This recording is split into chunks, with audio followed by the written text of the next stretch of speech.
Hello, my name is Jasmine Torres. I am a math major, undergrad, getting certified in 7 through 12, and this is my midterm activity for Education 3003. Today I'll be going over Bloom's taxonomy. So we'll be talking about the knowledge, comprehension, application, analysis, synthesis, and evaluation. I'll be doing it with a statistics student, and we'll be going over a little bit of a lesson plan, kind of, and I'm excited. I hope you like this video, and let's get started. Okay, to begin today with Bloom's taxonomy, we're gonna start about knowledge. So today we're gonna go over how we find our z-scores. We've been talking about z-scores to find probability.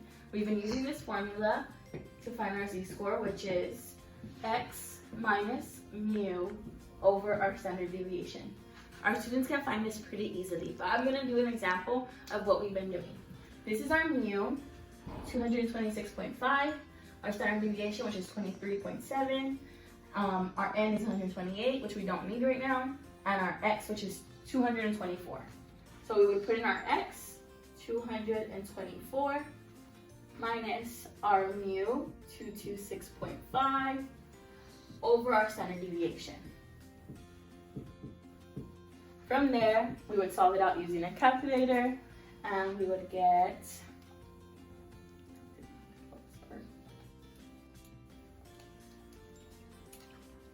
the answer would be negative 0.111. And then from there, we would go into our z-chart and look it up on our z-score side, and it would be the probability equals 0.4562. Finding our z-score probability. Okay, to move on, we're going to talk about comprehension with Bloom's taxonomy.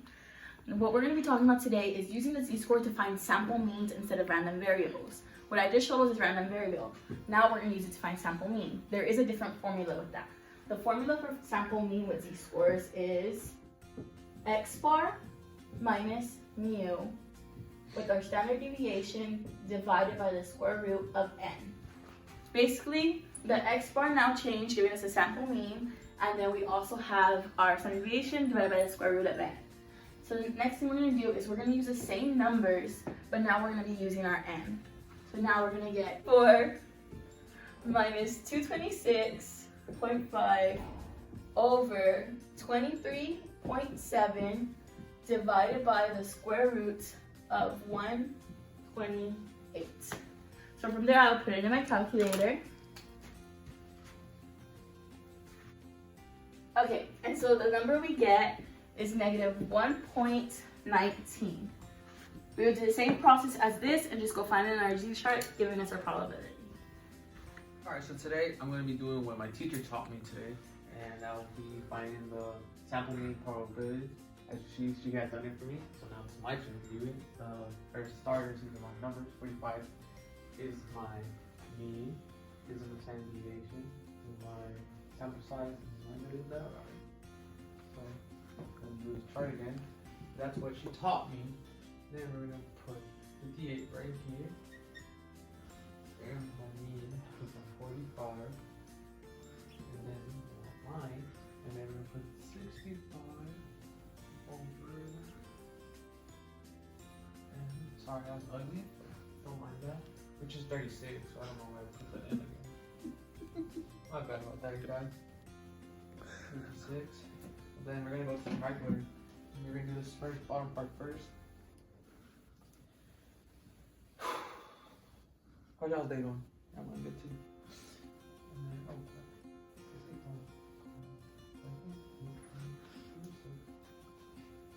and I got 10.83.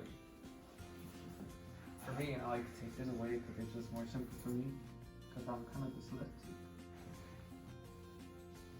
And I got that number. So now we're going to do the first top part. 58 minus 45 and 13.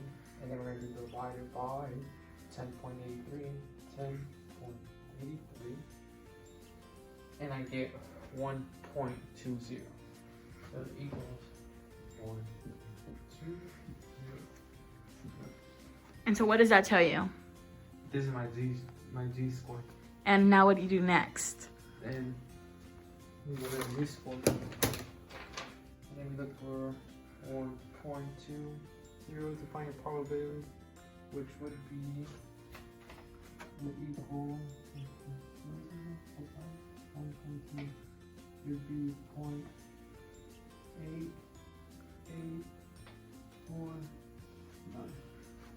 Pretty blind, sorry about like this. Good job. Okay, so I'm gonna explain why we're using this new formula to my students. The reason why is because before, when we were using the old formula, we were looking for random variables. Basically any random variable and a population size. Now we're no longer looking for random variables. We're looking for specific variables in a sample size. So here we are given a sample size, we're to use it to find it and get a more specific answer of what our probability will be. That is why we're using it, and that applies to the analysis idea of Bloom's taxonomy. For synthesis is, when do we use this and why? We're gonna use this with sample sizes specifically. We would never use it with populations, that's more a random variable. This is for specific sample size. So, for me now to remember this is how I remember it from my last test, and for how I'm gonna do it for this test is by this. Basically, we're looking for a sample. A sample, right? That's the key word in the problem for this formula, is sample. So what we know is that x bar is a sample mean. So that right away tells us that this formula has to be a sample. So now that what other word has sample in it? Or yeah, and that's sample size n. So that's how we know that we're going to use that n.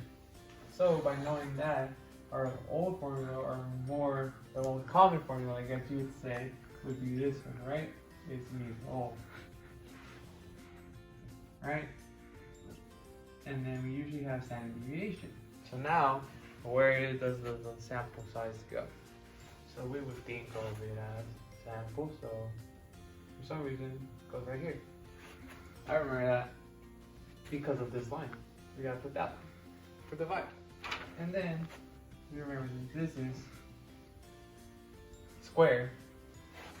And that's where sample size n goes. And this is what you get for the formula.